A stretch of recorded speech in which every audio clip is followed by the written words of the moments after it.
ಪರಮ ಪೂಜ್ಯರ ಪಾದಗಳಿಗೆ ವಂದಿಸುತ್ತಾ ಈ ದಿವಸ ನಾವು ಪ್ರೆಸ್ ಮೀಟನ್ನು ಕರೆದಿದ್ದೀವಿ. ಇಲ್ಲಿ ಉದ್ದೇಶ 24 ಮಾರ್ಚ್ ನಲ್ಲಿ ಬೃಹತ್ತಾಕಾರವಾದ ಪ್ರತಿಭಟನೆ ಇಡೀ ರಾಜ್ಯದಲ್ಲಿ ನಾವು ಎಲ್ಲ ನಮ್ಮ ಸಮುದಾಯದ ಜನಗಳು, ಬೋವಿ ಜನಾಂಗ, ಕೊರಚ, ಕೊರಮ, ಲಂಬಾಣಿ ಜನಾಂಗದ ಎಲ್ಲರಿಗೂ ನಾವು ಕರೆ ಕೊಟ್ಟಿದ್ದೀವಿ. ಈ ಕರೆಯಲ್ಲಿ ನಾವೆಲ್ಲರೂ ಭಾಗವಹಿಸಬೇಕು.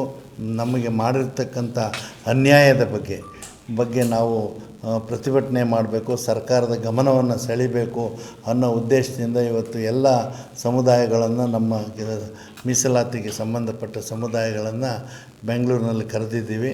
ಇದು ಬಹಳ ದೊಡ್ಡ ಪ್ರತಿಭಟನೆ. ಸುಮಾರು 2-3 ಲಕ್ಷ ಜನ ನಾವು ಸೇರ್ತಾ ಇದ್ದೇವೆ. ಇದೇ ರೀತಿ ಹಿಂದೆ ಸಹಿತ ನಾವು ಈ ಪ್ರತಿಭಟನೆಯನ್ನು ಹಮ್ಮಿಟ್ಕೊಂಡಿದ್ವಿ. ಆ ಸಂದರ್ಭದಲ್ಲಿ ಸ್ವಲ್ಪ ನಮಗೆ ಅನುಕೂಲತೆಗಳಾಗಿತ್ತು. ಇವಾಗ ಅನುಕೂಲತೆಗಳೇ ಇಲ್ಲದೇ ಇರೋದ್ರಿಂದ ನಮ್ಮ ಎಲ್ಲ ಜನಾಂಗದವರು ಪ್ರತಿಭಟನೆಯನ್ನು ಮಾಡಬೇಕು ಅಂತ ಮಾಡಿದ್ವಿ. ಅದಾದ ನಂತರ ಮತ್ತೆ ಸಹಿತ ನಾವು ಪ್ರತಿಭಟನೆಗಳನ್ನ, ಆವತ್ತಿನ ರಿಸಲ್ಟು ಮಾನ್ಯ ಮುಖ್ಯಮಂತ್ರಿಗಳು ಯಾವ ರೀತಿ ನಮಗೆ ಸ್ಪಂದಿಸ್ತಾರೆ ಅನ್ನೋದನ್ನು ತಿಳ್ಕೊಂಡು ನಂತರ ನಾವು ಪ್ರತಿಭಟನೆಯನ್ನು ಮುಂದುವರಿಸ್ತೀವಿ ಅಂತ ಈ ಸಂದರ್ಭದಲ್ಲಿ ತಮ್ಮೆಲ್ಲರ ಗಮನಕ್ಕೆ ತರ್ತಾ ಇದ್ದೀವಿ. ಒಕ್ಕೂಟದ ಕಾರ್ಯದರ್ಶಿಗಳು ರವಿ ಪೂಜಾರಿ, ಕರ್ನಾಟಕ ಮೀಸಲಾತಿ ಸಂರಕ್ಷಣಾ ಒಕ್ಕೂಟ.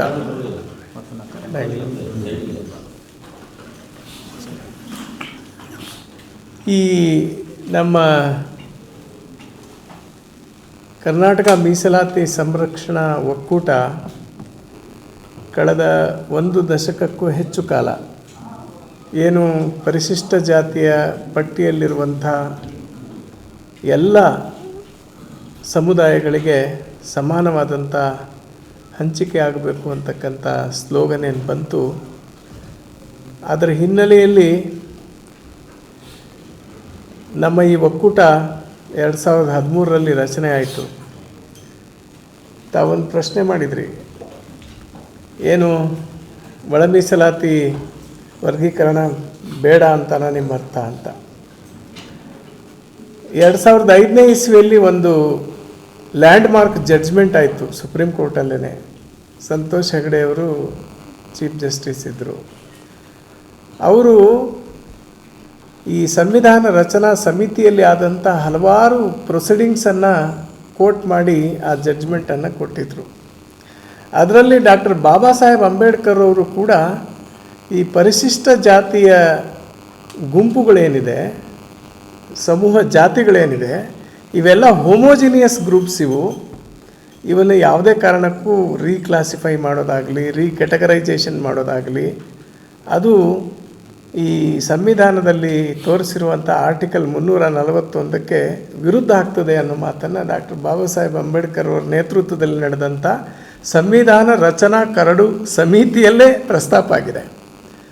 ಈ ರೀತಿಯಾದಂಥ ಒಂದು ತೀರ್ಪನ್ನು ಕೊಟ್ಟ ಮೇಲೆ ಇದನ್ನು ಮತ್ತೆ ಮರುಪರಿಶೀಲನೆ ಮಾಡೋದಕ್ಕೆ 7 ಜನ ಜಡ್ಜಸ್ ಅವರ ಬೆಂಚು ಕಾನ್ಸ್ಟಿಟ್ಯೂಟ್ ಆಯಿತು. ಅದಾದ ನಂತರದಲ್ಲಿ ಒಳ ಮೀಸಲಾತಿ ಮಾಡಲಿಕ್ಕೆ ಯಾವುದೇ ಅಡ್ಡಿ ಇಲ್ಲ. ಯಾವ್ಯಾವ ಜಾತಿಗಳಲ್ಲಿ ಈ ಸಾಂವಿಧಾನಿಕ ಸೌಲಭ್ಯಗಳು ಸರಿಯಾಗಿ ದೊರೆತಿಲ್ಲ, ಅವು ಭಾಳ ಅವರ ಬ್ಯಾಕ್ವರ್ಡ್ನೆಸ್, ಯಾವ ಜಾತಿಗಳ ಹಿಂದುಳಿದಿರುವಿಕೆಯನ್ನು ಗಣನೆಗೆ ತಗೋಬೇಕಾದ್ರೆ ಇಂಪೆರಿಕಲ್ ಡಾಟಾವನ್ನು ಕರಾರುವಾಕ್ಕಾಗಿ ನೀವು ಪಡೆದು ರಾಜ್ಯ ಸರ್ಕಾರಗಳು ಇದನ್ನು ಇಂಪ್ಲಿಮೆಂಟ್ ಮಾಡಬಹುದು ಅಂತ ಹೇಳಿದರು. ಇಂಪೆರಿಕಲ್ ಡಾಟಾ ಅಂದರೆ ಆಯಾ ಸಮುದಾಯಗಳ ಲಿಟ್ರಸಿ ಪರ್ಸೆಂಟೇಜ್ನಿಂದ ಹಿಡಿದು, ಶಿಕ್ಷಣದ ಗುಣಮಟ್ಟದಿಂದ ಹಿಡಿದು, ಆರ್ಥಿಕ ಸಾಮಾಜಿಕ ಎಲ್ಲ ಸ್ಥಿತಿಗತಿಗಳನ್ನು ಸಮಗ್ರವಾಗಿ ಕರಾರುವಾಕ್ಕಾಗಿ ಅಧ್ಯಯನ ಮಾಡಿದಂಥ ವರದಿ ಅದು ಇಂಪೆರಿಕಲ್ ಡಾಟಾ ಅಂದರೆ. ಅದನ್ನು ಯಾವುದೇ ಆಯೋಗಗಳು ಕೂಡ ಕರಾರುವಾಕ್ಕಾಗಿ ಮಾಡಲಿಲ್ಲ. ರಾಜ್ಯ ಸರ್ಕಾರನೂ ಕೂಡ ಕ್ಯಾಬಿನೆಟ್ ಮುಂದೆ ಈ ಸಬ್ಜೆಕ್ಟನ್ನು ತರುವಂತಹ ಸಂದರ್ಭದಲ್ಲಿ ಈ ಎಲ್ಲ ಸಂಗತಿಗಳನ್ನು ಸುಪ್ರೀಂ ಕೋರ್ಟ್ ಏನು ಗಮನಿಸಿದೆ, ಆ ಎಲ್ಲ ಸಂಗತಿಗಳನ್ನು ಕರಾರುವಾಕ್ಕಾಗಿ ಮಾಡಿದರೆ ಇಲ್ಲವೇ ಅನ್ನುವಂಥ ವಿಚಾರವನ್ನು ಸೀರಿಯಸ್ ಆಗಿ ಪರಿಗಣನೆಗೆ ತೆಗೆದುಕೊಳ್ಳದೇನೆ ಕ್ಯಾಬಿನೆಟ್ನಲ್ಲಿ ನಾವು ಒಳ ಮೀಸಲಾತಿ ವರ್ಗೀಕರಣ ಮಾಡ್ತೀವಿ, ABC ಕ್ಯಾಟಗರಿ ಮಾಡ್ತೀವಿ ಅಂತ ಹೇಳಿ ಅನೌನ್ಸ್ ಮಾಡಿಬಿಟ್ರು. ಈ ಹಂತದಲ್ಲಿ ನಮ್ಮ ಮೀಸಲಾತಿ ಸಂರಕ್ಷಣಾ ಒಕ್ಕೂಟದ ಅಡಿಯಲ್ಲಿ ಪರಮಪೂಜ್ಯ ಸ್ವಾಮೀಜಿಯವರು ಇಮ್ಮಡಿ ಸಿದ್ದರಾಮೇಶ್ವರ ಸ್ವಾಮೀಜಿಯವರ ನೇತೃತ್ವದಲ್ಲಿ ನಮ್ಮ ಅಧ್ಯಕ್ಷರು ರವಿ ಮಾಕಳಿಯವರು, ನಮ್ಮ ರವಿ ಪೂಜಾರವರು, ಆದರ್ಶ ಯಲ್ಲಪ್ಪನವರು, ನಮ್ಮ ಅನಂತ್ ನಾಯಕ್ ಅವರು, ನಮ್ಮೆಲ್ಲ ಹಿರಿಯ ಬಂಧುಗಳು ಅನೇಕ ಜನ ನಮ್ಮ ಈ ಒಕ್ಕೂಟದ ಅಡಿಯಲ್ಲಿ ಹಲವಾರು ಬಾರಿ ಮುಖ್ಯಮಂತ್ರಿಗಳನ್ನು ಭೇಟಿ ಮಾಡಿದ್ದೇವೆ, ರಾಜ್ಯಪಾಲರನ್ನು ಕೂಡ ಭೇಟಿ ಮಾಡಿದ್ದೇವೆ, ಆಯೋಗದ ಚೇರ್ಮನ್ ಅವರನ್ನು ಕೂಡ ಭೇಟಿ ಮಾಡಿದ್ದೇವೆ.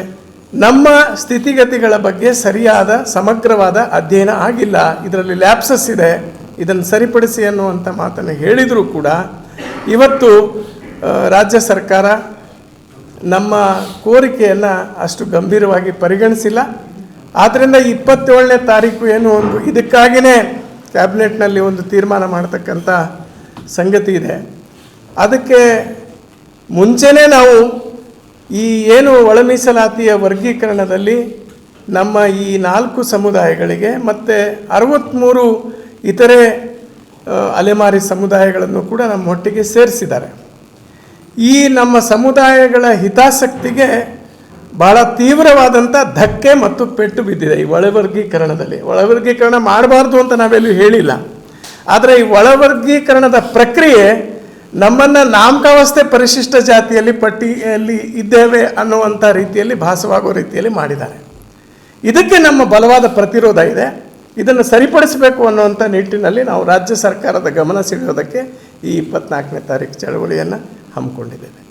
ದಯಮಾಡಿ ತಾವೆಲ್ಲರೂ ಈ ಒಂದು ನ್ಯಾಯಯುತವಾದಂಥ ಮತ್ತು ಈ ಸಾಮಾಜಿಕ ನ್ಯಾಯಕ್ಕೆ ಅತ್ಯಂತ ಸಮೀಪವಾಗಿರುವಂಥ ನಮ್ಮ ಕೋರಿಕೆಯನ್ನು ಸರ್ಕಾರದ ಗಮನ ಸೆಳೆಯೋದಕ್ಕೆ ತಾವು ಕೂಡ ಸಹಕರಿಸಬೇಕು ಅಂತೇಳಿ ನಾನು ವಿನಂತಿ ಮಾಡ್ತೀನಿ.